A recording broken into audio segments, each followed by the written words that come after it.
একদম বেকুব। এই জন্য সেই তো বউয়ের কাছেও বেকুব থাকলে মায়ের কাছেও, কিন্তু আপনাকে কেউ দোষী সাব্যস্ত করবে না। আর যদি পণ্ডিতি করে বউরে বলতে চান, ঠিক আছে আমি দেখতেছি, থামো তুমি। মা কিভাবে এসব কথা বলে, এরপর যাবো মা কই আসো তুমি, এদিকে আসো। এবার বৈশাখ মার সাথে আলাপ শুরু করল, ওখানে বাঁধবে একটা ইউক্রেন রাশিয়া যুদ্ধ, বিশাল কাণ্ড হয়ে যাবে। ওই কাণ্ড করার পর বউয়ের কাছে আইসা যদি মনে করেন যে বউয়ের জন্য মার সাথে ঝগড়া করছি, বউ মনে হয় খুশি হবে, জীবনও খুশি হবে না, জীবনও খুশি হবে না। যতই করেন বউরে খুশি করতে পারবেন না, কোন একটা প্যাঁচ বাঁধবেই এবং কোন একটা ফাঁক বের করবে।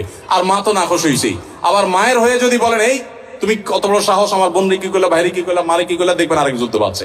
এই জন্য এগুলোর খুব বেশি পণ্ডিতি না করে যথাসম্ভব একটু কূটনৈতিক আচরণ করে, একটু চালাকি করে, একটু বোকা সেজে সমাধান করার চেষ্টা করবেন। আবার সব সময় এই পলিসি অবলম্বন করবেন না।